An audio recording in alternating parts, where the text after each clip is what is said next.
History of life समझेंगे। ठीक है, छोटा मोटा बेसिक चीज है, इसको समझ लेते हैं उसके बाद फिर हम लोग।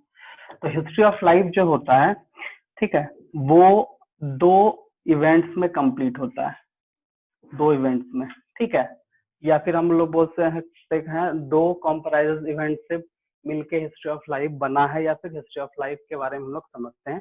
तो पहला जो है, पहला इवेंट है origin of life, origin of life, और दूसरा जो इवेंट है वो इवोल्यूशन ऑफ लाइफ है, इवोल्यूशन ऑफ लाइफ। तो ये जो इवोल्यूशन वर्ड यहीं से आता है, ठीक है।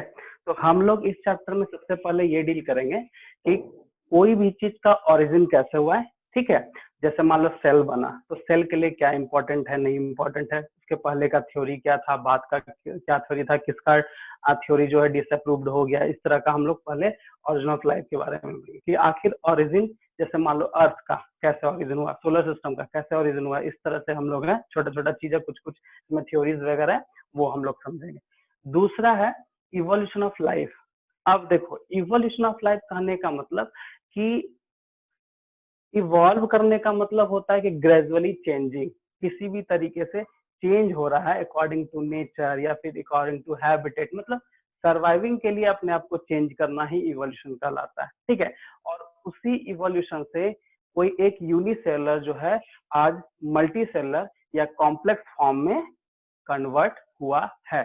तो अगर हम लाइफ का बात करते हैं, सबसे पहले लाइफ, व्हाट इज लाइफ, क्या है, बता सकते हो व्हाट इज लाइफ?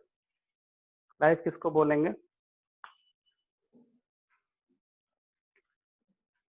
बताओ, ये चीज तो हम बताए हैं तुम लोग को। लाइफ तो स्टार्टिंग का ही चैप्टर में बताया कि लाइफ किसी को बोलते हैं, लिविंग ऑर्गेनिज्म किसको बोलते हैं, बताओ लाइफ क्या है?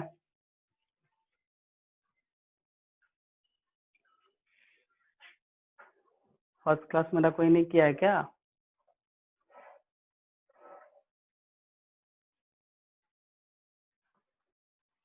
बोलो लाइफ क्या है? नहीं पता? देखो, लाइफ क्या है, एक तरह का कॉम्प्लेक्स स्ट्रक्चर है जो किसी भी किसी भी स्टिमुलस के अगेंस्ट रिस्पॉन्स करता है, वही होता है लाइफ। अब वो जो है उसके अंदर में बहुत कुछ है, जैसे ग्रोथ अगर कोई कर रहा है, ठीक है, मूवमेंट हो रहा है, मेटाबॉलिज्म हो रहा है, रिप्रोडक्शन हो रहा है, ठीक है, इस तरह से बहुत सारा मैकेनिज्म जो अगर कोई एक ऑर्गेनिज्म करता है तो वो होता है लाइफ।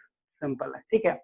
अब देखो, जैसे हम बोले कि इवोल्यूशन के पहले हम लोग को क्या पढ़ना था, हिस्ट्री ऑफ लाइफ में क्या पढ़ना था कि ओरिजिन ऑफ लाइफ, मतलब ये ओरिजिन जो है लाइफ का ओरिजिन वो कैसे हुआ है। उसके बाद इवोल्यूशन, इवोल्यूशन में हम क्या लिखे, ग्रेजुअली चेंज, ग्रेजुअली चेंज, या फिर बोल सकते हो कि एक तरह का मतलब टाइम टू टाइम जो है वो चेंजिंग आना किसी भी ऑर्गन में, वो उसका इवोल्यूशन है। जैसे एग्जांपल के तौर पे हम लोग के बॉडी में बहुत ऐसा ऑर्गन है जो पहले फंक्शनिंग था, अब फंक्शनिंग नहीं है, तो हम लोग चेंज हुए हैं, तो हम लोग इवॉल्व किए हैं, ठीक है। तो ये चीज बाद में पढ़ेंगे, बट पहले सबसे पहले हम लोग ओरिजिन ऑफ लाइफ। तो सबसे पहले बताओ कि अगर कोई भी लाइफ है, ठीक है, तो सिंपल है, अगर किसी को हम लोग लिविंग ऑर्गेनिज्म के यूनिट को हम लोग क्या बोलते हैं, बता दो? सेल बोलते हैं। तो सबसे फर्स्ट में ये सेल को बनाना होगा, और सेल को बनाने के लिए कुछ मॉलिक्यूल का जरूरत पड़ता है। क्या पड़ता है? मॉलिक्यूल का जरूरत है। अल्टीमेटली ये मॉलिक्यूल कहाँ से आया और कैसे आया, यही है तुम्हारा ओरिजिन ऑफ लाइफ का पर्पस। मतलब हम लोग को इसमें ये जानना है कि कोई भी किसी भी चीज का अगर मतलब वो ओरिजिन, आई मीन वो ओरिजिन हुआ है या फिर वो डेवलप किया है तो कैसे किया है, ठीक है। सबसे पहला ओरिजिन होना बहुत इंपॉर्टेंट है। जैसे मान लो अगर हम बात करेंगे ओरिजिन का, तो यूनिवर्स कैसे आया, ठीक है, उसके बाद अर्थ कैसे आया, अर्थ में फिर एटमॉस्फेयर कैसे आया, इस तरह ये जो कैसे आया मतलब कैसे डेवलप किया, वो है ओरिजिन। उसी में चेंजिंग होते गया टाइम टू टाइम, हम लोग बोलते हैं इवोल्यूशन। इसलिए बोलते हैं दोनों को हम लोग को साथ पढ़ना है। मतलब इस चैप्टर में सबसे पहले हम किसी भी चीज का ओरिजिन पढ़ेंगे, फिर उसके बाद कैसे कैसे वो इवॉल्व हुआ ये पढ़ना है। तो इवोल्यूशन का अगर मतलब देखा जाए तो इवोल्यूशन कहने का मतलब सीधा सीधी है कि कोई भी चेंजिंग टाइम टू टाइम अगर किसी भी स्पीसीज में अकॉर्डिंग टू नेचर हो या हैबिट हो या किसी भी कारण से चेंजिंग हो रहा है, वो इवोल्यूशन कहलाता है। अब सबसे पहले अगर हम ओरिजिन ऑफ लाइफ की बात करेंगे तो सबसे पहले हम लोग देखेंगे ओरिजिन ऑफ यूनिवर्स, ठीक है। तो स्टार्टिंग में यूनिवर्स कुछ थ्योरी है, ये हम लोग देखते हैं, ठीक है। यूनिवर्स जो है वो क्या था, ठीक है। ऑरिजिन ऑफ यूनिवर्स क्या है, तो एक तरह का सराउंडिंग स्पेस है जिसमें कुछ मैटर प्रेजेंट होता है। मैटर मतलब जैसे क्लाउड हो गया, ठीक है, डस्ट हो गया, इस तरह कुछ कुछ मैटर प्रेजेंट है, उसको हम लोग बोलते हैं यूनिवर्स। अब उसी यूनिवर्स में स्टार्स हुआ, गैलेक्सी हुआ। जैसे मान लो हम लोग एक एनसीईआरटी में लाइन है स्टेलर डिस्टेंस, वो क्या होता है, जैसे मान लो हम लोग अर्थ से हम लोग स्टार को देखते हैं, तो इस हम दोनों के बीच का जो डिस्टेंस वही होता है स्टेलर डिस्टेंस, ठीक है। तो स्टार्टिंग में अगर हम ओरिजिन ऑफ यूनिवर्स की बात करें, तो ओरिजिन ऑफ यूनिवर्स हुआ 20 billion years ago, origin of universe का, ठीक है। एक सेकंड रुको।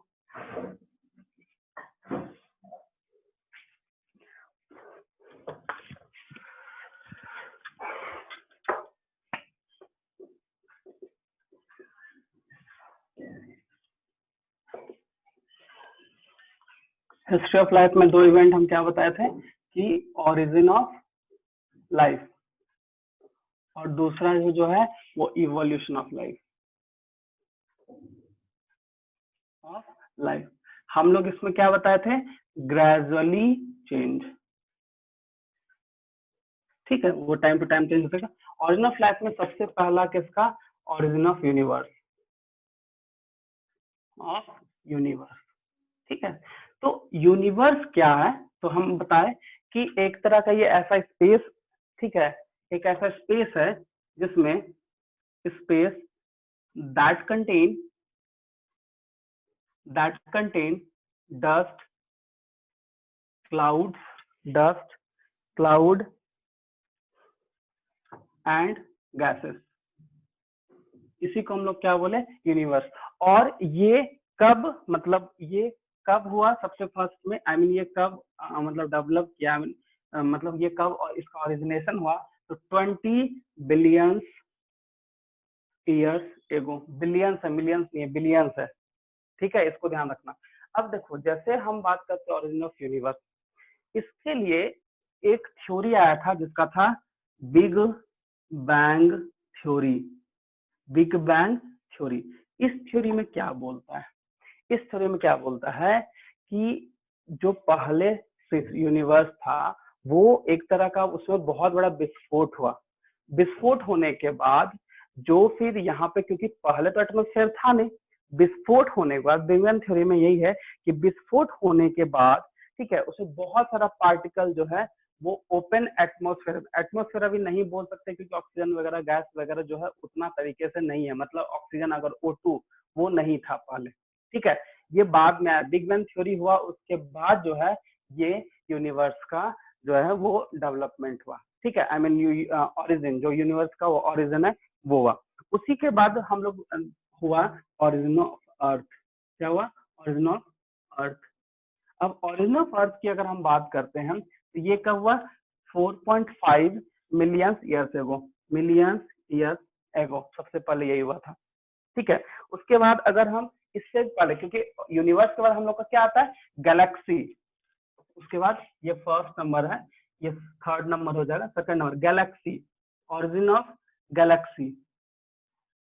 तो देखो जब गैलेक्सी की बात करते हैं तो गैलेक्सी कैसा है हम लोग का, मिल्की व्हाइट गैलेक्सी है, मिल्की व्हाइट एकदम आकाशगंगा जिसको हम लोग बोलते हैं।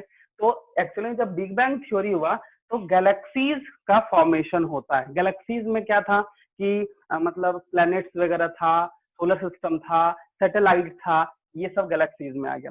उसके बाद जब बिग बैंग थ्योरी होने के बाद जब गैलेक्सीज बना तो ये धीरे धीरे क्या हुआ, ओरिजिन ऑफ अर्थ। अर्थ कहने का मतलब क्या हुआ, जब क्लाउड्स वगैरह जो है वो धीरे धीरे, पहले तो वो ज्यादा गर्म था ना, वो धीरे धीरे ठंडा हुआ, तो क्लाउड्स वगैरह की क्या हुआ, रेन हुआ। क्या हुआ, रेन हुआ।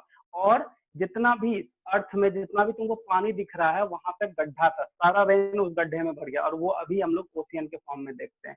तो उस हिसाब से धीरे धीरे वहां पे रिएक्शंस वगैरह स्टार्ट हुआ, जो कि ओरिजिन ऑफ अर्थ हुआ, वह 4.5 मिलियन ईयर्स एगो। यूनिवर्स कब हुआ था, 20 बिलियन, ये हुआ 4.5 मिलियन ईयर एगो, ठीक है।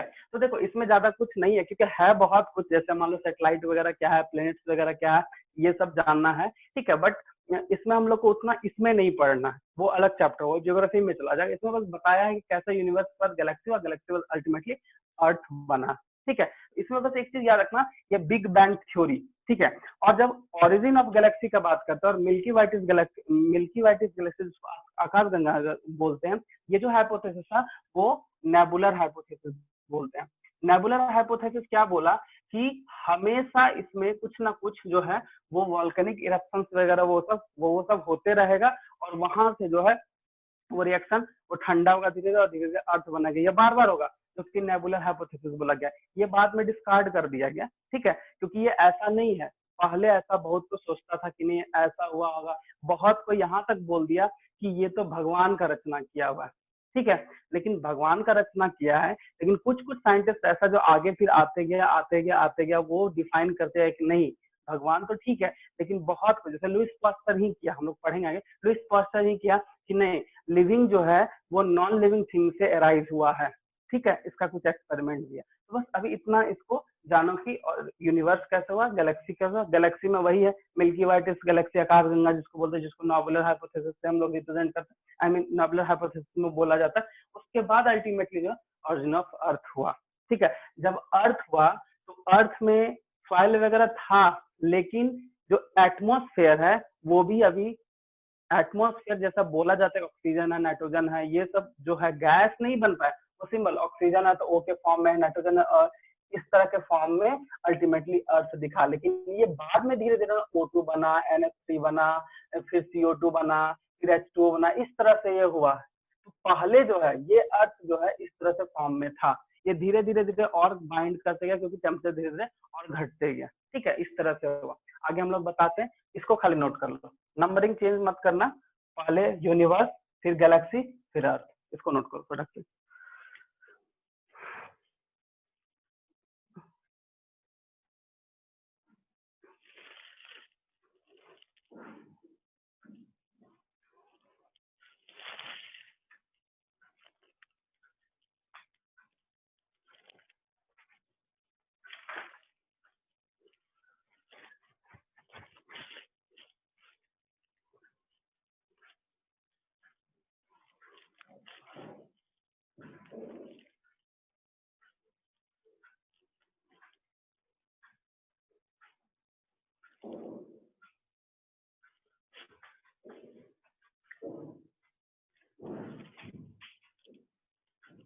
हो जाएगा तो बताना।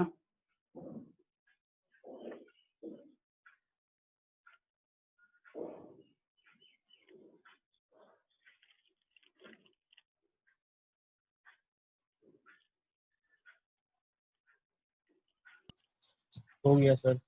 हो गया, ठीक है। अब देखो, अब हम लोग का जो है इसमें कुछ थ्योरीज है वो जानना है। देखो अभी फिर से हम रिपीट कर रहे हैं, यूनिवर्स फिर गैलेक्सी फिर अर्थ, ठीक है। तो अर्थ जब बना था तो क्या क्या हुआ था वो तुम 4-5 पॉइंट है उसको लिखना और उसको समझना होगा तुमको, ठीक है। जब अर्थ था, देखो जब अर्थ भी बना था ना, टेम्परेचर इतना ज्यादा हाई था, टेम्परेचर था 800 सेंटीग्रेड से भी ज्यादा था, हाई था, ठीक है। तो जब अर्थ हुआ था,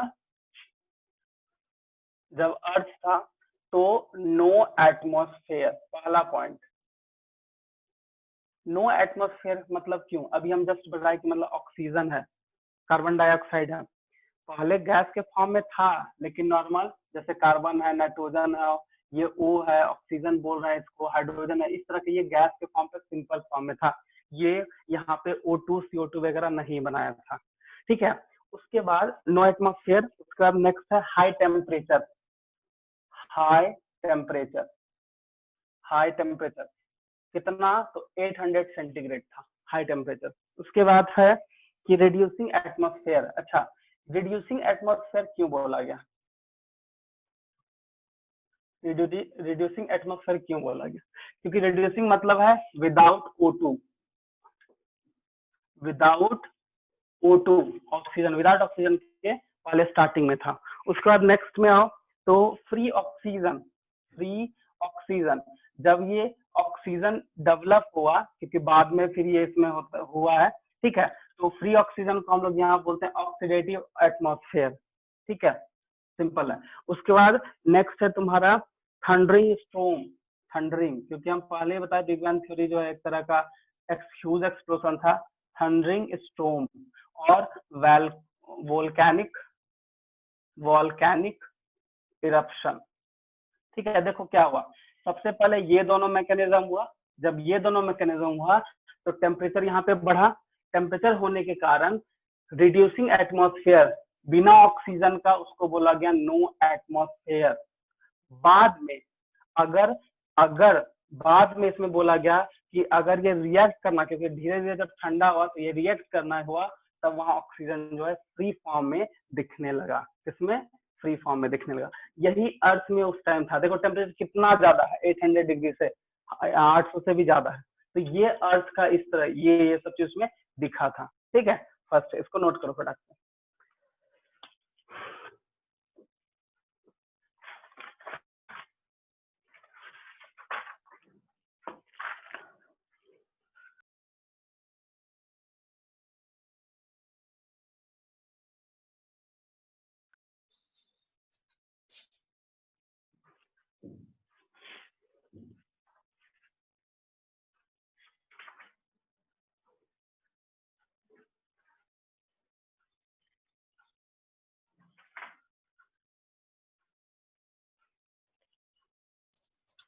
हो गया सर। हो गया, चलो अब जो है हम लोग का थ्योरी स्टार्ट होता है, जो कि तुम्हारे बुक्स में दिया है। इसको एकदम ध्यान से 2-3 लाइन में समझाएंगे, आराम से समझना। देखो सबसे जो पहला थ्योरी था, एंशिएंट थ्योरी इसको बोलते हैं, एंशिएंट थ्योरी। ठीक है, ancient theory of origin of life, of origin of life, ये चीज है। देखो सबसे फर्स्ट में ध्यान देना। ठीक है, फर्स्ट का जो है वो है थ्योरी ऑफ पैंसपर्मिया। पैंसपर्मिया, देखो ये थ्योरी कौन दिया था? तो ये दिया था 1885 में। 1885 में राइटर साइंटिस्ट। ये क्या बोला कि कोई भी लिविंग ऑर्गेनिज्म का जो ओरिजिन हुआ, लिविंग बॉडी कोई भी सिंगल ही पहले बात कर रहे हैं, वो बना है किससे? स्पोर से बना है या सीड से बना है, इसलिए पैंसपर्मिया बोला जाता है इसको। ठीक है, बस इसमें यही है कि प्रोटोप्लाज्म, क्योंकि इसमें सेल को नहीं, इसमें प्रोटोप्लाज्म को डिनोट कर रहा है, प्रोटोप्लाज्म। ठीक है, इसका जो मतलब डेवलप हुआ, बना कैसे? स्पोर्स या सीड से, इसलिए बोलता है पैंसपर्मिया थ्योरी इसको। ठीक है, ये एनसीईआरटी में स्पोर वर्ड दिया है, सीड नहीं दिया है, तो स्पोर वर्ड याद रखना, वहां होगा तुम लोग ठीक कर सकते हो। ठीक है, दूसरा जो थ्योरी था वो थ्योरी था ए बायोजेनेसिस का थ्योरी था। क्या था? ए बायोजेनेसिस का, जिसमें लिखा था थ्योरी ऑफ स्पॉन्टेनियस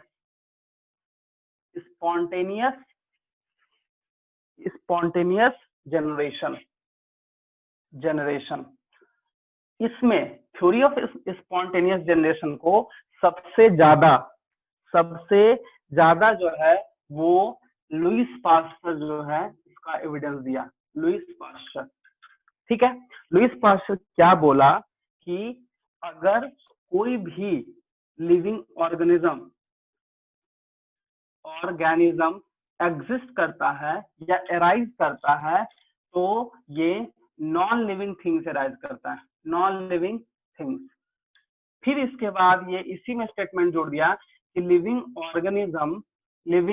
ऑर्गेनिज्म जो होता है वो डेवलप हुआ है प्री एग्जिस्टिंग सेल से। इसका एविडेंस क्या है समझो। देखो लुईस पास्चर में क्या हुआ, जैसे मान लो एक कंटेनर लिया, इसमें कुछ वाटर को या कुछ मटेरियल में छोड़ दिया, ठीक है, या फिर प्लेन ही छोड़ दिया। जब इस दो कंटेनर में एक इसको ब्लॉक कर दिया और एक कंटेनर में उसको ब्लॉक नहीं किया, कुछ टाइम के लिए छोड़ दिया, तो यहाँ पे एक कंटेनर में मतलब यहाँ पे मीडियम था, ठीक है, ऐसा नहीं मीडियम नहीं है, और दोनों में मीडियम था। जब एक को ब्लॉक करके रखा उसमें कोई भी यूनिसेलुलर जो है या माइक्रोब जो है वो ग्रोथ नहीं हुआ था। यूनिसेलुलर या microbe not growth, microbe microbes do not grow. लेकिन जब इसी में खोल दिया, ठीक है, तो ओपन एटमॉस्फेयर था उस टाइम, एयर वगैरह था, क्योंकि 1885 का यहाँ उसके बाद का ही बात हो रहा है। तो जब ये ऐसा था तो यहाँ पे कुछ माइक्रोब्स दिख गया, कुछ माइक्रोब्स ईस्ट वगैरह यहाँ पे ऑलरेडी दिख गया, जिसमें बोला गया कि नहीं, जो लिविंग ऑर्गेनिज्म है वो नॉन लिविंग थिंग से बना है, या फिर जो ऑर्गेनिज्म है वो पहले से ही एग्जिस्टिंग सेल्स का ही प्रोडक्ट है। वो इसका ये थ्योरी था, ठीक है, जिसको हम लोग बोलते हैं ए बायोजेनेसिस। क्या बोलते हैं? ए बायोजेनेसिस। ए बायोजेनेसिस, ए का मतलब होता है एब्सेंट, बायो का मतलब लिविंग, मतलब ऐसा पार्ट जो नॉन लिविंग है, ठीक है। ए बायोजेनेसिस, जनरेशन करने का मतलब है कि जो लिविंग ऑर्गेनिज्म डेवलप हुआ है वो नॉन लिविंग थिंग से डेवलप हुआ, ये इसका स्टेटमेंट था, ठीक है। तो थ्योरी ऑफ स्पॉन्टेनियस में हम जनरेशन में क्या देखे कि लुईस पास्चर दिया था इसको, और वो बोला था कि जो सेल्स, जो भी ऑर्गेनिज्म, या फिर हम लोग सिंपल अगर हम यूनिसेलुलर बोल दे या सेल्स बोल देते हैं, cells arises from pre existing cell, या फिर cells arises from non living things, यही प्रूफ किया था, ठीक है। इसमें प्रूफ में बस यही था कि 2 कंटेनर लिया, एक में मीडियम डाला और उसको बंद कर दिया, और एक में मीडियम लिया और उसको खोल दिया। तो जो खोला हुआ था वो ओपन सेल से कनेक्ट था, तो यहाँ पे कुछ माइक्रोस्कोप वगैरह डेवलप दिखा, तो वो ऐसा बात लिखा कि एक तो नॉन लिविंग से हो सकता है और दूसरा क्या हो सकता है, प्री एग्जिस्टिंग सेल से भी है, वो इस तरह का ये चीज है, ठीक है। ये दोनों वर्ड है तुम्हारा एनसीईआरटी में, इसको समझा दिया, तो नोट करो फटाक से।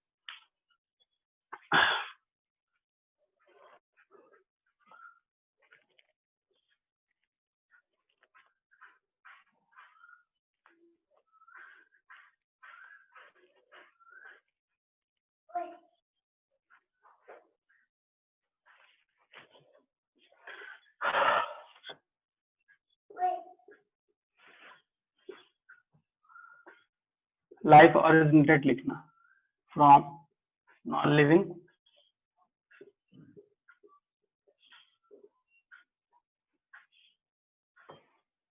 फिर से लिख देते हैं।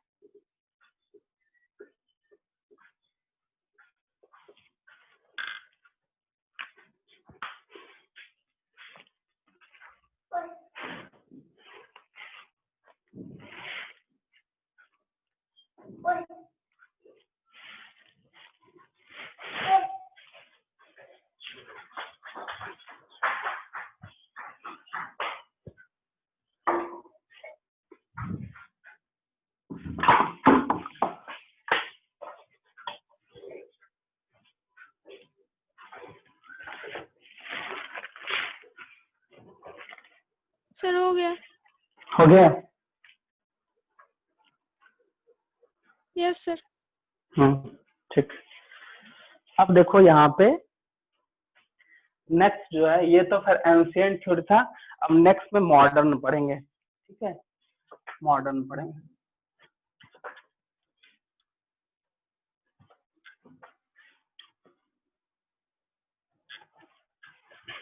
देखो, मॉडर्न थ्योरी ऑफ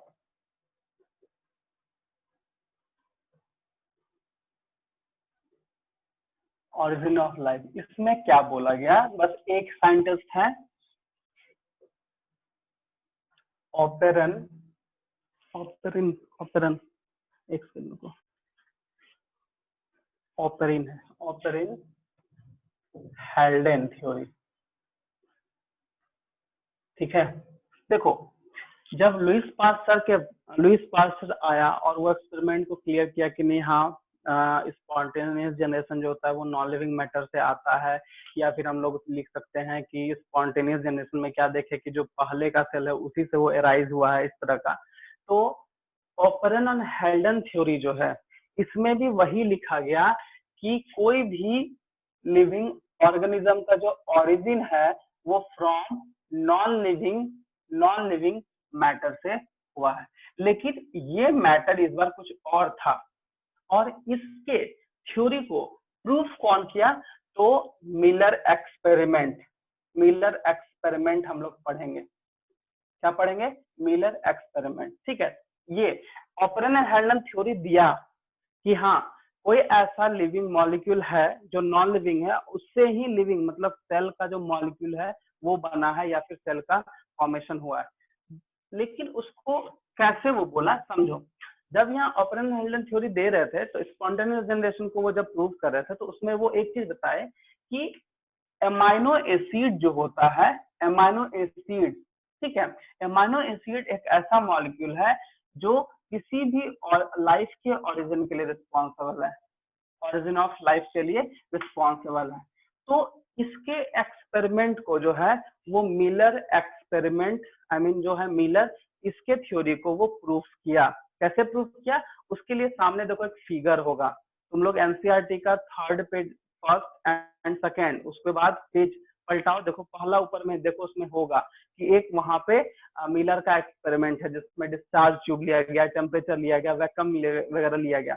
मतलब उस थ्योरी में, वो थ्योरी क्या है बताएंगे, बस उस थ्योरी में कुछ अमीनो एसिड हमको मिला जो कि इसके थ्योरी को प्रूफ किया, जो कि दो था, एक था ग्लाइसिन, एक था glycine and aspartic acid, aspartic acid. ये दो ऐसा अमीनो एसिड उस एक्सपेरिमेंट के बाद मिला, उस एक्सपेरिमेंट के बाद मिला जिसमें ये ऑपरेंट हेल्डन के थ्योरी को प्रूफ कर दिया कि नहीं, कोई भी जो ऑर्गेनिज्म है वो जो ओरिजिन हुआ है, या कोई भी सेल जो है वो ओरिजिन हुआ है, या कोई भी किसी भी लाइफ का जो ओरिजिन हुआ है वो नॉन लिविंग मैटर से हुआ है। सिंपल सा बात है, हमारे जितना भी मॉलिक्यूल है, देखो एक सिंपल सा चीज है, जैसे मान लो अभी जैसे समझते हैं कि सेल है, प्रोकैरियोटिक यूकेरियोटिक, उसमें प्रोटीन लिपिड है, प्रोटीन लिपिड क्या है, मॉलिक्यूल है, बट वो मॉलिक्यूल नॉन लिविंग है। उसी बेसिस पे वो बताए कि अमाइनो एसिड जो होता है वो ओरिजिन ऑफ लाइफ का एक मेन मटेरियल बोल सकते हो। बाद में पूरी मिलर, सॉरी पूरी बात याद आ रहा है, मिलर एक्सपेरिमेंट, मिलर एक्सपेरिमेंट जो है वो प्रूफ कर दिया कि नहीं, जो ऑपरेंट एंड हेल्डन थ्योरी है वो एग्जैक्टली सही है, क्योंकि जब ये एक्सपेरिमेंट किए थे तो ये दो अमीनो एसिड उनको मिला था जिसमें बोले थे कि नहीं, यही अमीनो एसिड जो है वो फिजिकल बेसिस ऑफ लाइफ है, फिजिकल बेसिस ऑफ लाइफ। हम लोग क्या यूनिट ऑफ लाइफ सेल को बोलते हैं, लेकिन वो सेल के अंदर में अल्टीमेटली प्रोटीन चाहिए, और प्रोटीन के लिए अमीनो एसिड चाहिए, हम लोग इसके पहले यही पढ़े हैं। और वही अमीनो एसिड को ये मिलर एक्सपेरिमेंट क्या बोला कि ये फिजिकल बेसिस ऑफ लाइफ है। अब कौन सा दो मिला था, तो ग्लाइसिन एंड एस्पार्टिक एसिड, याद रखना ये बहुत इंपॉर्टेंट है, ये सब जगह तुम लोग का क्वेश्चन यहाँ से पूछता है। हम क्या बताए, फिर से रिपीट कर रहे हैं कि ऑपरेंट हेल्डन थ्योरी में जो ओरिजिन हुआ है और किसी भी लाइफ का ओरिजिन है वो फ्रॉम नॉन लिविंग, क्योंकि स्पॉन्टेनियस जनरेशन के ही मैकेनिज्म को वो लिए थे, और उसको प्रूफ कौन किया, तो मिलर एक्सपेरिमेंट, जिसमें वो अमीनो एसिड मिला और वो अल्टीमेटली अमीनो एसिड को बोला कि नहीं, ये फिजिकल बेसिस ऑफ हमारा लाइफ होता है। समझ में आया? इसका एक्सपेरिमेंट अभी बताएंगे, बट यहाँ तक समझे कि नहीं समझे? यही इसी से तुम्हारा इम्पोर्टेंट मतलब जो भी है इससे बनेगा। हाँ सर। ठीक है, हाँ समझ गया ना? यस इसको सर। ध्यान रखना, हाँ इसको ध्यान रखना। इसका एक्सपेरिमेंट हम अभी बताते हैं, थोड़ा फिगर बनाने में टाइम लगेगा। एनसीईआरटी है बुक सामने, बोलो। हाँ सर। है ना सुनिधि? Yes sir.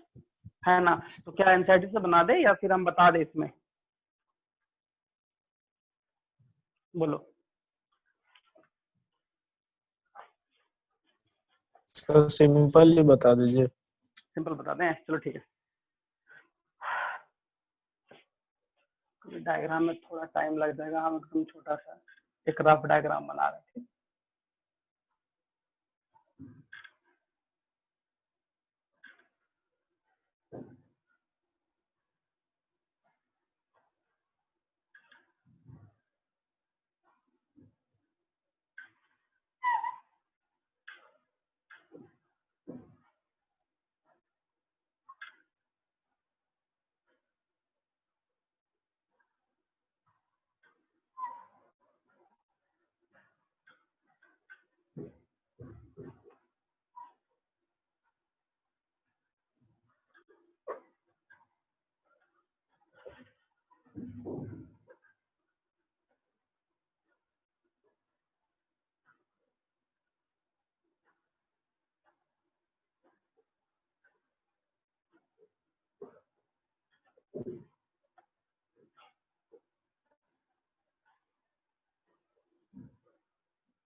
देखो, सबसे फर्स्ट जो यहाँ एक्सपेरिमेंट पे ध्यान देना, ठीक है।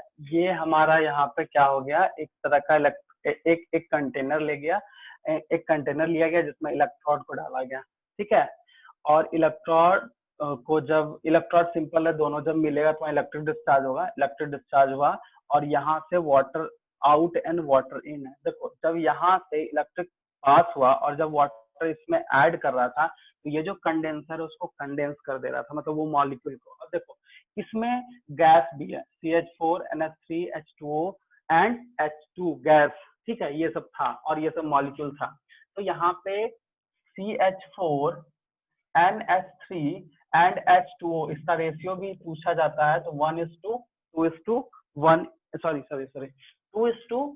2:1 रेशियो में इसको लिया गया, CH4 NH3 एंड H2O, ये 1 इस रेशियो में इसको लिया गया। और इसमें जब इंट्रोड्यूस करके उधर बोर्ड नहीं दिख रहा है। बोर्ड दिख नहीं रहा है, उधर नहीं दिख रहा है। अच्छा, नहीं सर। देखो ये वाला जो है ये 2:1 इस रेशियो में था, इसको ध्यान रखना। मतलब CH4 NH3 और H2O वाटर और ये H2 गैस, ये चारों को हम लोग इस मतलब कंटेनर में डाले और इसमें इलेक्ट्रोड्स को मतलब डाल के और वहां पे उसका स्पार्क डिस्चार्ज करा दिए, मतलब वहां पे इलेक्ट्रिक फील्ड एक तरह का जनरेट करा दिए, स्पार्क डिस्चार्ज करा दिए। और यहाँ का टेम्परेचर बहुत 8 डिग्री से प्लस लिया गया, क्योंकि उस टाइम का जो एटमॉस्फेयर रहा था, पहले बताते कि टेम्परेचर अर्थ का जब स्टार्टिंग में हुआ तो 800 टेम्परेचर हाई था। उसके बाद यहाँ से जब नीचे आया तो ये कंडेंसर है, तो जो भी मॉलिक्यूल है वाटर यहाँ आउट हो रहा है और यहाँ इन हो रहा है। तो यहाँ मॉलिक्यूल में जब ये नीचे की तरफ आ रहा था तो कुछ वाटर जो है रिलीज हो गया और कुछ जो है वो नीचे चला गया, और उस वाटर मॉलिक्यूल में वो जो मॉलिक्यूल था वो बहुत कंडेंस होते गया। तो कंडेंस के साथ साथ में देखो, इसमें एक तरफ से वाटर ऐड कर रहा है, एक तरफ से निकल रहा है, मतलब यहाँ से जब आया तो जो भी मॉलिक्यूल वाटर था निकल गया। लेकिन इसमें इसके साथ जब वाटर इन करते गए तो यहाँ पे वो अल्टीमेटली इस पोर्शन पे आके वो स्टोर हो गया, ठीक है, इस पोर्शन पे आके वो स्टोर हो गया। जब इस पोर्शन पे आके वो स्टोर हो गया तो यहाँ पे देखो, यहाँ पे water droplets, water content organic compound, कहने का मतलब यहाँ जो ड्रॉपलेट्स वगैरह यहाँ प्रेजेंट था, जो यहाँ पे ट्रैप हुआ, लिक्विड ट्रैप यहाँ पे ट्रैप हुआ, तो यहाँ पे जब इसका बाद में स्टडी किया गया तो पता चला कि इसमें सिर्फ और सिर्फ NH3 मतलब अमाइनो एसिड जो है वो यहाँ पे प्रेजेंट है वाटर ड्रॉपलेट्स में, जो कि कौन सा है, एस्पार्टिक एसिड एंड ग्लाइसिन, ये दो। और साथ में यह ध्यान रखना कि जब ऐसा किया तो ये कितने दिन तक रखा गया, ये भी ध्यान रखना, होता है 18 डेज तक, 18 दिन तक इस कंडीशन में छोड़ दिया गया इसको। फिर ये कंडेंसर कंडेंस किया मॉलिक्यूल को, बाकी जिसको बाहर निकलना था निकल गया, जो मॉलिक्यूल को कंडेंस करना था किया, और वाटर जब इनके तो ड्रॉपलेट्स के फॉर्म में वो मॉलिक्यूल मिलके ये नीचे प्रेजेंट हो गया। और इसमें देखा गया कि जो मॉलिक्यूल है वो सिर्फ और सिर्फ अमाइनो एसिड है। कौन है, अमाइनो एसिड है, और वो कौन सा, एस्पार्टिक एंड ग्लाइसिन। इसी के हिसाब से बोला गया कि नहीं, जो स्पॉन्टेनियस वो जो स्पॉन्टेनियस मैकेनिज्म है वो एकदम सही है, ऐसा किया गया। मतलब हेल्डन एंड ओपेरन तो ये दिया ही दिया कि नहीं चलो जो भी ओरिजिन ऑफ लाइफ का हुआ है वो नॉन लिविंग से दिया, लेकिन उसके थ्योरी को जो है वो कौन प्रूफ किया, मिलर एक्सपेरिमेंट, यही है मिलर एक्सपेरिमेंट। यहाँ पे एक चीज देखना, ये चीज तो समझ गया सब। टू वैक्यूम पंप, आखिर ऐसा क्यों हम पूरे एयर को निकाल लिए, क्योंकि स्टार्टिंग का तुम देखो, जब अर्थ में हम बताए थे तो वहां पे बताए थे कि रिड्यूस एटमॉस्फेयर है, मतलब यहाँ पे कोई भी ऑक्सीजन का जो मॉलिक्यूल है वो वहां नहीं है, मतलब विदाउट ऑक्सीजन के प्रेजेंस में ये काम किया गया है। देखो ऑक्सीजन भी नहीं है, ठीक है, ऑक्सीजन को भी हटा दिया गया है, CH4 मतलब देखो कंडीशन स्टार्टिंग का ही लिया, अर्थ के टाइम का ऑक्सीजन को हटा दिया गया, टेम्परेचर लिया गया, वो सबको वहां मेंटेन करके ये मॉलिक्यूल को इस तरह से एक्सपेरिमेंट करके ये बताया कि नहीं, हाँ इसमें जो अमाइनो एसिड मिला है वही फिजिकल बेसिस है और वही एक तरह का मॉलिक्यूल है जो ओरिजिन ऑफ लाइफ में हेल्प करता है। समझ में आया? इसका रेशियो जरूर ऐड कर लेना। हाँ, कितना दिन तक रखा गया था, 18 डेज तक। टेम्परेचर क्या था, 800। और वैक्यूम पंप क्यों ऐसा था, क्योंकि स्टार्टिंग का ही जो है कंडीशन उसको दिया गया था, तब ऐसा एक्सपेरिमेंट आके निकला था, ठीक है, जिससे ये पता चला कि amino acid he physical base of life है, ठीक है। इसको एनसीईआरटी में जो छूटा है तो उसको नहीं है उसमें, उसको उस पर नोट कर लो, फिर हम आगे बढ़ते हैं, ठीक है। यही है, ये था तुम्हारा मिलर्स एक्सपेरिमेंट जो कि एनसीईआरटी बुक में है। अब हम लोग आगे जो पढ़ेंगे कि आखिर जो नॉन लिविंग से कैसे कैसे बना है वो, ठीक है।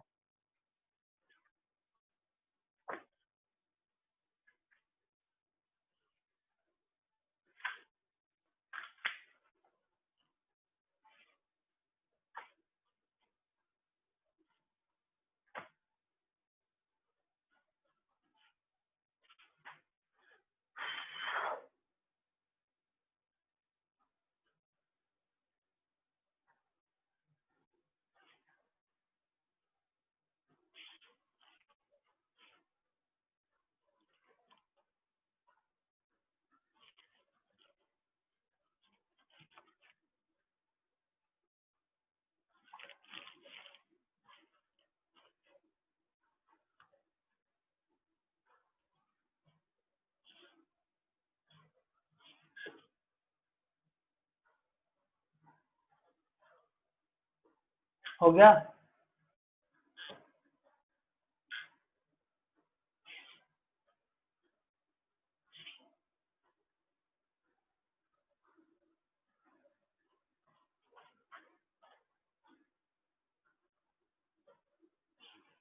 हाँ सर। चलो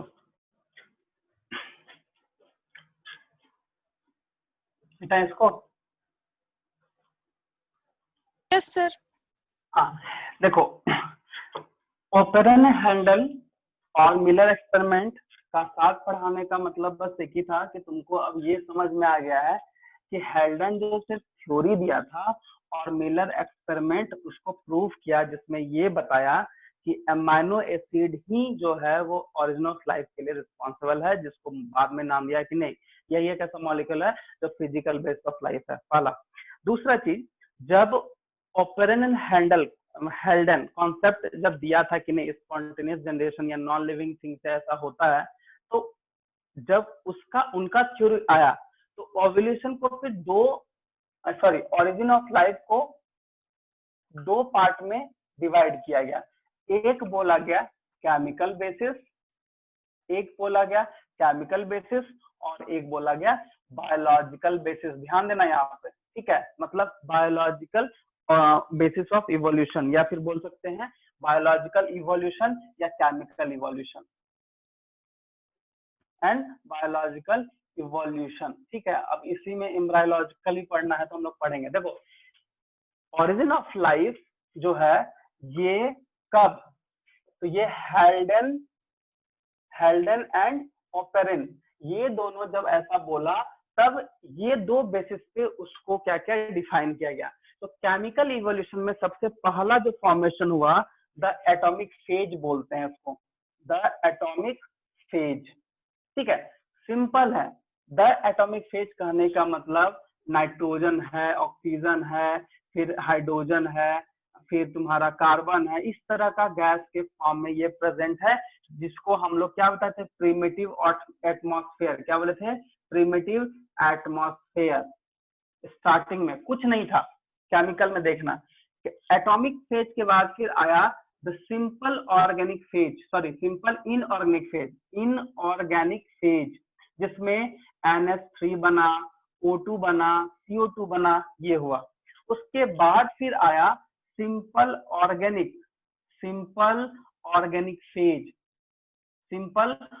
फेज, जिसमें नाइट्राइड्स, ठीक है, ऑक्साइड्स, मतलब एक तरह का मोनोमर का जो है फॉर्मेशन वो हुआ था। तो केमिकल में क्या, जब एटॉमिक फेज आया तो जैसे मान लो कि एटॉमिक फेज हम लोग क्यों बोले कि मान लो कार्बन है तो सिंगल बॉन्ड में है, मतलब इनिशियल जो एटमॉस्फेयर में जो भी प्रेजेंट था वो केमिकल वो सिंगल था, एक छोटा सा फॉर्म था, उसी को हम लोग एटॉमिक फेज बोले, जिसको हम लोग प्रिमिटिव एटमॉस्फेयर, मतलब स्टार्टिंग में एटमॉस्फेयर में इसी तरह का फेज था। उसके बाद सिंपल इनऑर्गेनिक फेज में जो है वो दो चीज हुआ, एक रिड्यूसिंग एटमॉस्फेयर, मतलब ऑक्सीजन वहां पे जब ऑक्सीजन प्रेजेंट नहीं था तब कुछ रिएक्शन हुआ, जब प्रेजेंट हो गया तब कुछ और बना। देखो जैसे CO2 O2 बन गया, ठीक है, मतलब फ्रीली ये चीज नहीं था। उसके बाद ये अल्टीमेटली जब गया सिंपल ऑर्गेनिक में तो नाइट्राइड बनाया, ऑक्साइड बनाया, मैंने मतलब मोनोमर्स बना दिया। तो ये जब केमिकल इवोल्यूशन हुआ तब अल्टीमेटली इस बेसिस पे, क्योंकि पता चल गया ना कि अमीनो एसिड वगैरह बन रहा है यहाँ पे, तब मिलर एक्सपेरिमेंट हुआ था। मिलर एक्सपेरिमेंट हुआ था। तो ये ध्यान रखना, ऑपरेन एंड हेल्डन का सबसे बड़ा जो रोल प्ले है, आई मीन वो जो सबसे बड़ा जो रोल किया है वो केमिकल इवोल्यूशन को पहले समझाया, फिर मिलर एक्सपेरिमेंट अपना एक्सपेरिमेंट को प्रूव किया on the basis of हेल्डन and operon, फिर इसके बाद तब बायोलॉजिकल इवोल्यूशन की तरफ हम लोग बढ़े। तो क्लियर है केमिकल इवोल्यूशन क्या हुआ, क्योंकि इसके बाद हम लोग और आगे बढ़ने वाले हैं, क्योंकि केमिकल इवोल्यूशन यहीं तक नहीं रहा, उसका कोसरवेट्स बना जिसको प्रोटोबायोन्स वगैरह बोले, वो अलग चीज है, वो अलग कॉन्सेप्ट है, वो अलग थ्योरी उसको बोला जाता है, मतलब वो अलग साइंटिस्ट किया था। लेकिन हेल्डन और ऑपरेन केमिकल इवोल्यूशन को डिफाइन कर दिया कि हाँ कि केमिकल इस तरह से बन रहा है और इसी से अल्टीमेटली जो है वो कोई भी लाइफ का ऑरिजिन हुआ जिसमें अमीनो एसिड दिखा, जो ग्लाइसिन एंड एस्पार्टिक एसिड, बार बार हम नाम ले रहे हैं, तो याद रखना क्योंकि ये चीज हमेशा पूछता है और एनसीईआरटी में ये नहीं है कि मिलर एक्सपेरिमेंट में कौन सा अमीनो एसिड था वो जो सबसे पहले दिखा था, तो यही था। समझ में आया? केमिकल के बाद मिलर, केमिकल इवोल्यूशन कंप्लीट हुआ तब मिलर एक्सपेरिमेंट, मिलर जो है अपना एक्सपेरिमेंट कंप्लीट किया था। समझ में आ गया कैसे हुआ, इस दोनों में क्या कनेक्शन था, ऑपरेन एंड मिलर में, ठीक है। अगर तुमसे पूछ भी लेता है कि मिलर एक्सपेरिमेंट, आई मीन ये फिजिकल बेस ऑफ लाइफ कौन बोला, थ्योरेटिकली एंड एक्सपेरिमेंटली, तो एक्सपेरिमेंटली जब आया तो मिलर और थ्योरेटिकली तो हेल्डन एंड ऑपरेन। इस तरह का तुम लोग कंफ्यूज नहीं होना, बार बार बोल रहे हैं थ्योरी कौन दिया, हेल्डन and operon, and experimental proof कौन किया, मिलर किया, ठीक है। इस बीच में ये केमिकल इवोल्यूशन को ऑलरेडी ये डिफाइन कर चुका था, तब इस बेसिस को लेके मिलर एक्सपेरिमेंट जो है अपना कंप्लीट कर पाया, यही है इसका। समझ में आया? ठीक है, इसको नोट करो।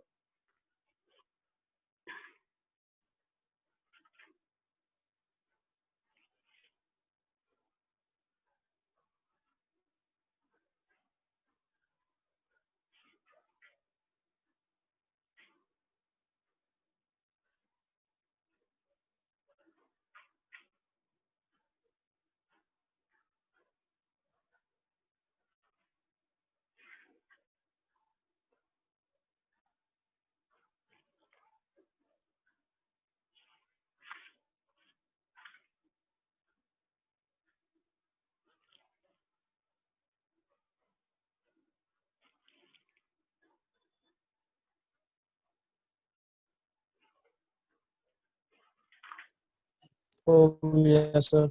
हो गया ना? देखो केमिकल इवोल्यूशन समझ गया, अब केमिकल इवोल्यूशन के बाद ही बायोलॉजिकल इवोल्यूशन जाता है, जिसमें बस एक वर्ड समझना है जिसको हम लोग बोलते हैं कोसर इवोल्यूशन। जो है वो नाइट्राइड, ऑक्साइड्स, मोनोमर जैसे फैटी एसिड, ग्लूकोज, ये सब बन गया। तो अल्टीमेटली सिंपल ऑर्गेनिक मॉलिक्यूल जो है ये केमिकल इवोल्यूशन में ही हुआ, ठीक है। कॉम्प्लेक्स ऑर्गेनिक मॉलिक्यूल, जैसे हम बता दें कार्बोहाइड्रेट, तो कार्बोहाइड्रेट्स में कैसे बोलते हैं, स्टार्च है, सेलुलोज है, फिर माल्टोज है, फिर ग्लूकोज है। तो ग्लूकोज वगैरह मोनोमर्स हो गया, लेकिन और उसका एडवांस फॉर्म वो हो गया कॉम्प्लेक्स ऑर्गेनिक, जैसे मान लो हम लोग सेलुलोज या कार्बोहाइड्रेट्स वगैरह बोले। तो ये केमिकल में बस यही बन के रह गया, जो भी जितना भी मॉलिक्यूल था वो बन के रह गया। उसके बाद जब बायोलॉजिकल इवोल्यूशन हुआ तो वहां पे एक नया वर्ड आया, कोसरवेट्स। कोसरवेट्स जो कि सबसे फर्स्ट प्रोटो, एक वर्ड दिया था, एक सेकंड, प्रोटीनोइड्स, मतलब कि कोसरवेट्स को हम डिफाइन करेंगे जिसको हम बायोलॉजिकल इवोल्यूशन में बोलते हैं। एक सेकंड रुको, हम इधर वाला मिटा रहे हैं, ठीक है। बायोलॉजिकल इवोल्यूशन में हम तो दिक्कत हो जाएगा। हम क्या बताए, बायोलॉजिकल इवोल्यूशन, इसमें 3 एस्पेक्ट्स है, इस पे सबसे ज्यादा काम हुआ है तुम्हारे, जब बता देते, ठीक है। पहला, there must have been a supply of replication, ये होना चाहिए। और रेप्लिकेशन कौन करता है? तो डीएनए आरएनए, ठीक है। तो ये चीज है। दूसरा था कॉपिंग of these replication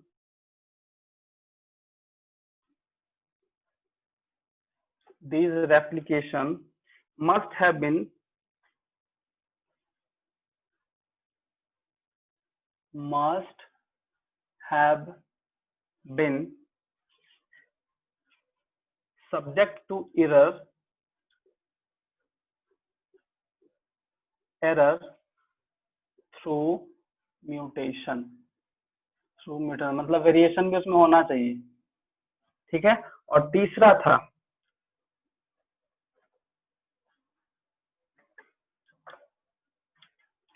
the system of replicators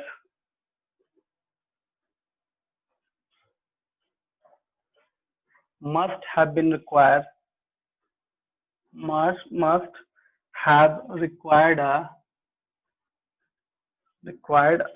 a continuous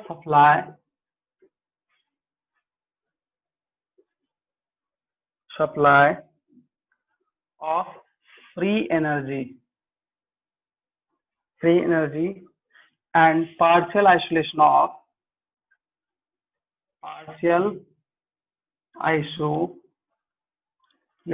of from the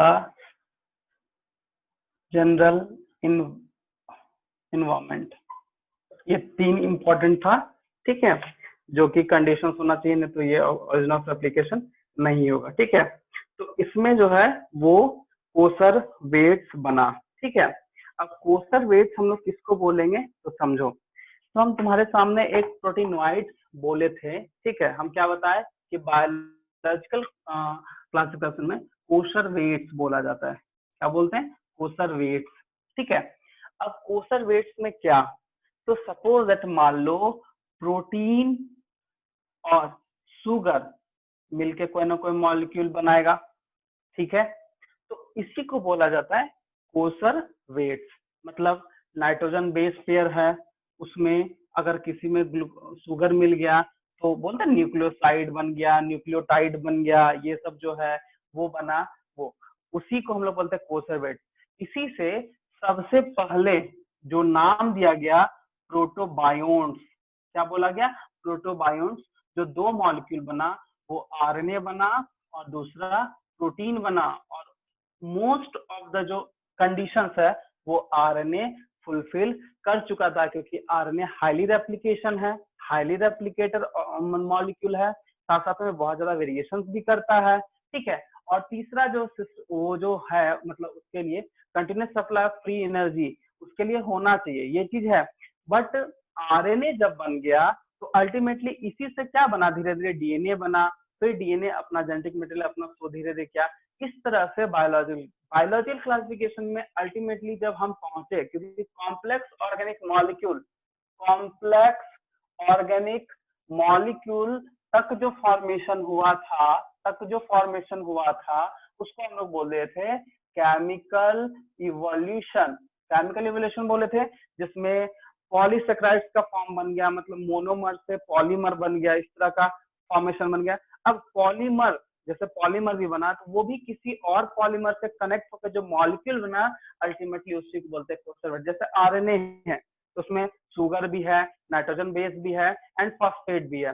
protein को तुम ले लो, एमाइनो एसिड है, फिर बॉन्ड वगैरह है, मतलब नाइट्रोजन, मतलब वो कॉम्प्लेक्स फॉर्म, क्योंकि एक एमाइनो एसिड मान लो है वो 20 एमाइनो एसिड बनेगा तभी प्रोटीन बनेगा। तो अल्टीमेटली जो कोसर वेट्स है सिंपल है, कोसर वेट्स मतलब बड़ा मॉलिक्यूल, कॉम्प्लेक्स मॉलिक्यूल, या बोल सकते हो mixture of complex organic molecule, इसी को हम लोग बोलते हैं कोसर वेट्स, जो बायोलॉजिकल क्लासिफिकेशन को फुलफिल किया। क्योंकि जब आरएनए एंड प्रोटीन बन गया तब अल्टीमेटली ये जो है धीरे धीरे सेल का जो मतलब मॉलिक्यूल है धीरे धीरे बनाना स्टार्ट किया। प्रोटीन मिल गया, लिपिड मिल गया, ठीक है, आरएनए मिल गया, डीएनए मिल गया, जितना भी मॉलिक्यूल्स वगैरह है, आई मीन एक तरह का प्रोटोप्लाज्म जो सेल का मेन लिविंग पार्ट है वो उसका फॉर्मेशन कर दिया। क्योंकि सेल ऑर्गेनेल्स का भी धीरे धीरे फॉर्मेशन क्या है, क्योंकि वो भी कोई ना कोई मॉलिक्यूल से बना है और उसका जो फंक्शनिंग है वो भी कोई ना कोई मॉलिक्यूल से बन ही रहता है, ये जानते हो तुम लोग। तो अल्टीमेटली कोसर वेट्स कहने का मतलब है ये प्रोटोबायोन्ट्स बनाया, और प्रोटोबायोन्ट्स में आरएनए प्रोटीन को सबसे पहला मॉलिक्यूल बनाया, जिसको हम लोग बोलते हैं कि फर्स्ट लिविंग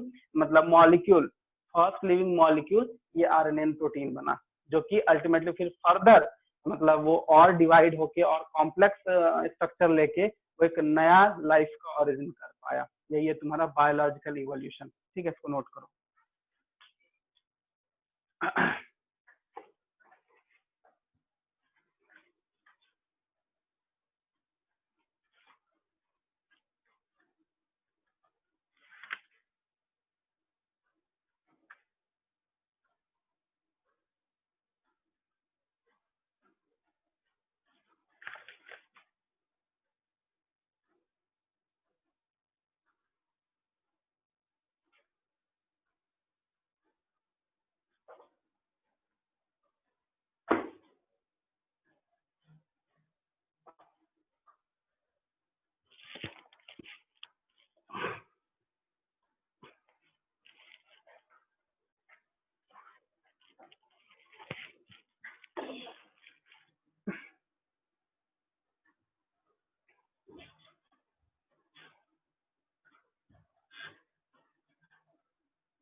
सर हो गया। हो गया ना? यहाँ तक समझे किसको बोले बायोलॉजिकल इवोल्यूशन? इस चीज को ध्यान जरूर रखना। कोसर वेट का मतलब यहाँ पे ये, इसमें कुछ कुछ चीज है जो हम लोग अभी समझेंगे, ठीक है ना? जैसे हम अभी बताए कि प्रोटोबायोन्ट से आरएनए है, यही बाद में डीएनए बना।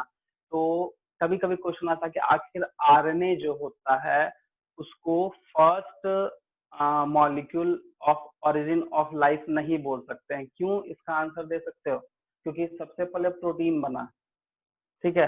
प्रोटीन आरएनए सब साथ में बना, लेकिन प्रोटीन जो होता है वो अलग है। आरएनए को जैसे हम लोग बोलते हैं आरएनए जेनेटिक मटेरियल है, तो अभी हम जैसे बताए कि नहीं, आरएनए को भी जो होता है एक टाइम पे हम लोग नहीं बोल सकते कि ये फर्स्ट मॉलिक्यूल है जिससे ओरिजिन ऑफ लाइफ हुआ है। क्यों? ऐसा क्यों नहीं बोल सकते हैं बताओ? कुछ आंसर्स करो इसका, तुम लोग दिमाग लगाओ, क्यों नहीं बोल सकते?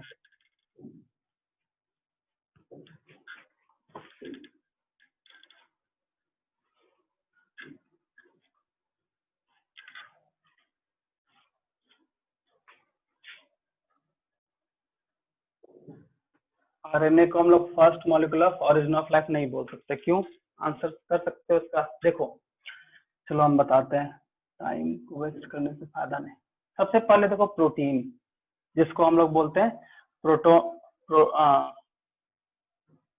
प्रोटीनोइड्स, ये चीज बना था, हम पहले लिखे हुए थे कोसर वेट्स में, ठीक है? तो आरएनए तो बनना है, ठीक है, बना, लेकिन जब प्रोटीन पहला बन गया तो सोचो प्रोटीन क्या क्या बना सकता है? हार्मोन बना सकता है, और सबसे ज्यादा एंजाइम बना सकता है, कुछ और मॉलिक्यूल प्रोटीन का बन सकता है। तो सोचो एंजाइम वगैरह बना तभी अल्टीमेटली आरएनए डीएनए का फॉर्मेशन हुआ। जैसे हम लोग बोलते हैं आरएनए पॉलीमरेज, पॉलीमरेज, तो ये एंजाइम है ना, ये कौन बनाए? प्रोटीन बनाए, तब आरएनए और डीएनए का फॉर्मेशन हुआ था। लेकिन अगर तुमसे प्रोटोबायोन्ट के बारे में पूछा कि सबसे फर्स्ट मॉलिक्यूल कौन है, अगर ऑप्शंस में रहता तो आरएनए और प्रोटीन दोनों होगा, इसको ध्यान रखना। उसमें अगर ये पूछ दे कि आरएनए क्यों नहीं हुआ, क्योंकि प्रोटीन अगर होता तो एंजाइम से होना, और जब तक एंजाइम का एक्टिविटी नहीं होगा तब तक आरएनए या डीएनए नहीं बन सकता है। ये हम लोग पिछले क्लास में ही पिछले चैप्टर में डिस्कस किए कि डीएनए से आरएनए बनाना, फिर आरएनए से प्रोटीन बनाना, वो तो हम लोग कैरेक्टरिस्टिक्स एक्सप्रेशन वगैरह के केस में है। लेकिन फिर भी डीएनए है, आरएनए है, अगर चेन वगैरह बनाना है तो उसके लिए एंजाइम चाहिए, जो कि प्रोटीन आया तो ये सब एंजाइम का फॉर्मेशन होने लगा था। उसके बाद अल्टीमेटली आरएनए बना। अगर मॉलिक्यूल की बात करते हैं तो हम आरएनए प्रोटीन को लिखते हैं, लेकिन ऐसा नहीं है कि आरएनए ही जो होता है वो first molecule of origin of life है, क्योंकि प्रोटीन बनने के बाद बहुत सारा एंजाइम भी बना होगा, ये ऐसा ऐसा सोचा क्या ये है भी, ठीक है। इसलिए जेनेटिक मटेरियल के तौर पे अगर बात करें तो आरएनए ठीक है, लेकिन ये नहीं बोल सकते हैं कि आरएनए जो है वो फर्स्ट मॉलिक्यूल है। क्यों? इसका रीजन हम सामने बताएं, ठीक है, ये चीज है। अब देखो ये सब चीज मॉलिक्यूल बनने लगा, ओरिजिन ऑफ लाइफ का जो मॉलिक्यूल है, प्रोटीन है, लिपिड्स है, या जो भी कोलेस्ट्रॉल वगैरह, वो धीरे धीरे बनने लगा। अब सबसे मेन रीजन क्या था, यार किसी भी लाइफ को अगर सस्टेन करना है तो उसके लिए क्या चाहिए भाई? तो ओजोन लेयर, क्योंकि स्टार्टिंग में प्रिमिटिव एटमॉस्फेयर में कोई लेयर नहीं था, जिस कारण डायरेक्ट सन से जो यूवी रे आ रहा था, जिस कारण वो संभव था नहीं। लेकिन धीरे धीरे जब फॉर्मेशन ऑफ ओजोन हुआ, कैसे हुआ? हम लोग जानते हैं कि ऑक्सीजन से ऑक्सीजन बाइंड करने के लिए कौन सा रे है? तो यूवी रे है, और यूवी रे प्रेजेंट होता है, सन के साथ में आता है। उसके बाद जब O2 बना तो साथ में फिर O जो है वो मिलता है, और यहाँ पे यूवी रेज का काम आता है, और ये बना क्या लेता है? O3। तो जब फॉर्मेशन ऑफ ओजोन हो गया तो लाइफ सस्टेन मॉलिक्यूल भी बन गया था, लेकिन लाइफ सस्टेन तभी हो पाया जब फॉर्मेशन ऑफ ओजोन हुआ, क्योंकि अगर ओजोन का फॉर्मेशन नहीं होता तो यूवी रे आता और जो भी ओरिजिन ऑफ लाइफ का मॉलिक्यूल है उसको खत्म कर सकता था, ठीक है। तो मॉलिक्यूल तो ठीक है, पेरेनल हेल्डन जो है ये सारा कर दिया कि नहीं, केमिकल इवोल्यूशन, बायोलॉजिकल इवोल्यूशन हो गया, लेकिन अल्टीमेटली उसमें ये भी देखा कि नहीं ओजोन का फॉर्मेशन भी हो रहा है। कैसे हो रहा है ये सामने है, क्योंकि जब तक ओजोन का फॉर्मेशन नहीं होगा तब तक हम लोग किसी भी हार्मफुल इफेक्ट से नहीं बच पाएंगे, क्योंकि UV ray directly skin cancer करता है, ये हम लोग समझते हैं, या फिर किसी भी चीज को म्यूटेशन करने में रिस्पॉन्सिबल है। म्यूटेशन अच्छा भी हो सकता है, बुरा भी हो सकता है, लेकिन मैक्सिमम केस में क्या है, वो बुरा ही होता है। इसीलिए इसमें बायोलॉजिकल इवोल्यूशन के बाद फॉर्मेशन ऑफ O2 कैसे हुआ ये पता चला। फिर धीरे धीरे यही चीज जो है वो धीरे धीरे कॉम्प्लेक्स होते गया, अल्टीमेटली यूनिसेलुलर का फॉर्मेशन हो गया, ठीक है, ये चीज होता है। तो एक तुम लोग का है भी कि जो पहला जो है अर्थ जो है वो तो 4000 मिलियन ईयर से को बनाया, लेकिन उसी में हम लोग को देखना है कि कब नॉन सेलुलर फॉर्म आया, कब सेलुलर फॉर्म आया। समझ में आया यहाँ तक? आज बोलो, यहाँ तक समझ में आया? बोलो। हाँ सर। ठीक है ना। देखो बहुत सारा साइंटिस्ट जो है, कुछ और है, थोड़ा सा समझ लो। बहुत सारे साइंटिस्ट जो है इवोल्यूशन को एक स्पेशल क्रिएशन माना, मतलब कि हाँ भगवान है वही बना दिया, ठीक है। पहले तो यही सब हुआ, बाद में जब स्पेशल क्रिएशन के केस में जब आया तब उसके साइंटिस्ट जो डार्विन थे वो अपने मैजिक स्टिक में बैठ के इवोल्यूशन वो किसी और चीज का खोज के चक्कर में फॉसिल को खोज लिए थे। ये सब हम नेक्स्ट क्लास पढ़ेंगे, लेकिन इसमें इतना समझ लेना है कि जो भी तुमको पढ़ाए हैं वो सारा एनसीईआरटी से उसको पढ़ के आना, ठीक है। और ओपेरन हेल्थ का कैसे कैसे वो कंबाइंड काम किया ये जरूर पढ़ लेना, ठीक है। आज यहाँ तक रहने दो, नेक्स्ट क्लास से हम लोग जो है वो स्टार्ट करेंगे एवोल्यूशन ऑफ लाइफ फॉर्म, मतलब थ्योरी वगैरह जो है वो डार्विन वगैरह का, वो गलालिपोस आइलैंड वगैरह का जो है फीचर्स वगैरह वो हम लोग स्टार्ट करेंगे, ठीक है। तो आज जो थ्योरी वगैरह है वो खत्म कर लिया हम लोग। नेक्स्ट क्लास में हम लोग पढ़ेंगे एवोल्यूशन ऑफ लाइफ फॉर्म और थ्योरी, जिसमें डार्विन वगैरह का कॉन्सेप्ट है वो हम लोग उसमें पढ़ेंगे, ठीक है। यहाँ तक अगर किसी कुछ और समझ में नहीं आया तो पूछ सकते हो, बोलो।